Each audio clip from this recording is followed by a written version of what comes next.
अच्छा जी बच्चे, बिस्मिल्लाहिर्रहमानिर्रहीम। चैप्टर आपका चैप्टर नंबर 18, ठीक है। आपका alcohol, phenol and ether. Last topic हमारे पास है प्रिपरेशन ऑफ ईथर। और आपको जिस तरह आपको बताया था कोल्ड स्मिथ रिएक्शन पूछा जाता है, इंपॉर्टेंट है। इसी तरह विलियमसन सिंथेसिस भी अक्सर औकात पूछा जाता है, ठीक है। विलियमसन सिंथेसिस को भी अक्सर औकात पूछा जाता है। तो इसके रिएक्शन देख लें। इधर देखें बच्चे, गौर कीजिएगा। आपके पास प्राइमरी अल्कोहल मौजूद है CH3CH2OH प्लस आपने इसको किसके साथ डिफ्यूज करवाया? सोडियम के साथ। CH3CH2OH प्लस आपने इसको किसके साथ मिलाया? इधर देखिएगा, सोडियम के साथ। तो अब आपके पास क्या हो जाएगा बच्चे? आपने जैसे, आपको याद है हमने वो सोडियम फिनोऑक्साइड वाला फार्मूला लगाया था, ये सोडियम फिनोऑक्साइड बनाया था। सिंपल सा ये काम करना है कि सोडियम को हाइड्रोजन की जगह ले जाना है और हाइड्रोजन को साइड पे कर देना है। तो मेरे पास क्या हो जाएगा? CH3CH2 आपके साथ आ जाएगा ONA प्लस हाइड्रोजन आपके पास अकेला लगेगा, इसलिए ये फ्री स्टेट में नहीं पाया जाता। तो मैं इसको लिख लूंगा 1/2H2। रिएक्शन लिखें बच्चे, गौर करें, इधर देखें, इसको लिखें।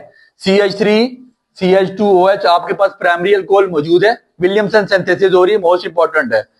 CH3CH2OH प्लस आपके पास सोडियम मौजूद है, हाइड्रोजन निकलेगा, हाइड्रोजन निकलेगा, आगे आ जाएगा और सोडियम उठ के हाइड्रोजन की जगह पे CH3CH2ONA प्लस 1/2H2। 1/2 ये जो हाइड्रोजन बचा था अकेला, इसको मैं अकेला H नहीं लिख सकता था, इसको बैलेंस करने के लिए मैंने क्या लिख लिया?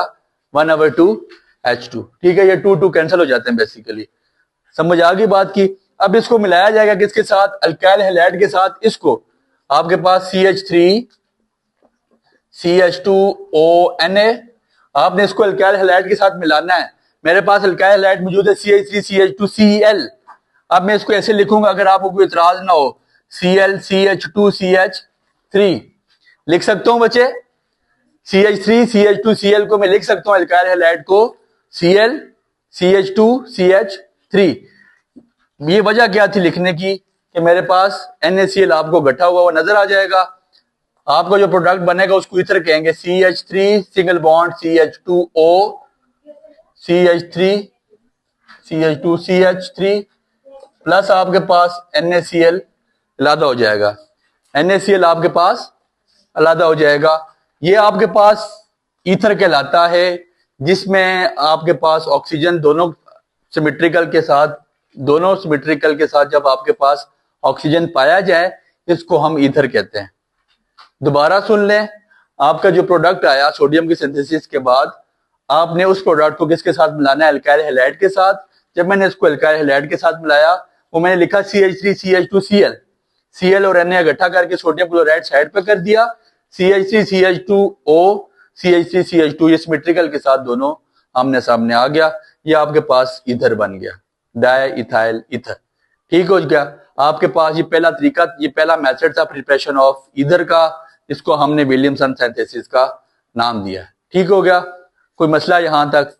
इसके बाद आपके पास दूसरा मेथड है डिहाइड्रेशन ऑफ अल्कोहल। बच्चे चीजें वही हैं जो तकरीबन हम पढ़ के आ चुके हैं, इसलिए मैं इनको ज्यादा ड्रैग नहीं कर रहा हूं। ये चीजें हमने पीछे बड़ी उससे पढ़ी हैं, खोल के पढ़ी हैं, इसलिए इन चीजों को ज्यादा ड्रैग नहीं किया जा रहा। अब आपके पास है डिहाइड्रेशन ऑफ अल्कोहल। दूसरा तरीका आपके पास डिहाइड्रेशन ऑफ अल्कोहल है, जिसकी मदद से हम क्या बना सकते हैं? ईथर बना सकते हैं। आपके अल्कोहल, दूसरा तरीका आपके पास डिहाइड्रेशन ऑफ अल्कोहल है, जिसकी मदद से हम क्या बना सकते हैं? ईथर बना सकते हैं। आपके पास प्राइमरी अल्कोहल मौजूद है, प्राइमरी यूज करेंगे, ज्यादा इजी है। CH3CH2OH प्लस CH2CH3, आपके पास दो कंपाउंड मौजूद है ईथर के। आपकी बुक से इजी रिएक्शन लिखा जा रहा है, बुक पे रिएक्शन बैलेंस नहीं है, वहां विलियमसन सिंथेसिस भी गलत हुई हुई है बच्चे, ठीक है। बुक वाले रिएक्शन नहीं चेक किए जाएंगे। CH3CH2OH, आपके पास दो कंपाउंड मौजूद है किसके? अल्काइल हैलाइड के।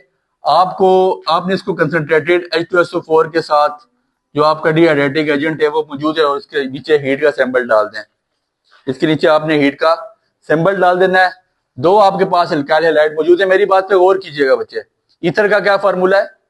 जब आपका ऑक्सीजन दो सिमेट्रिकल उसके साथ होगा, CH3CH2O, सुनिएगा, ये H और OH इकट्ठा हो जाएगा, ये H और OH इकट्ठा हो जाएगा, साथ CH2CH3, ये आपके पास क्या आ जाएगा, ईथर, और आपका वाटर साइड पे हो जाएगा प्लस H2O।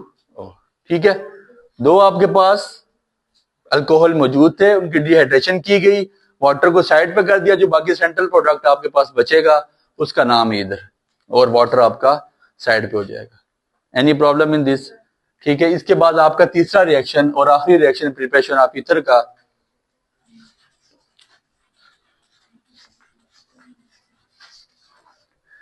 तीसरा रिएक्शन है reaction with dry silver oxide, reaction with dry silver oxide, reaction with dry silver oxide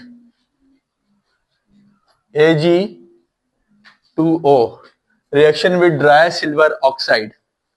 ठीक है जी, आपके पास अल्काइल हैलाइड मौजूद है, सिमेट्रिकल अल्काइल हैलाइड का इस्तेमाल करेंगे, CH3CH2Cl, CH3CH2Cl, आपके पास अल्काइल हैलाइड मौजूद है, इसको आपने मिलाया,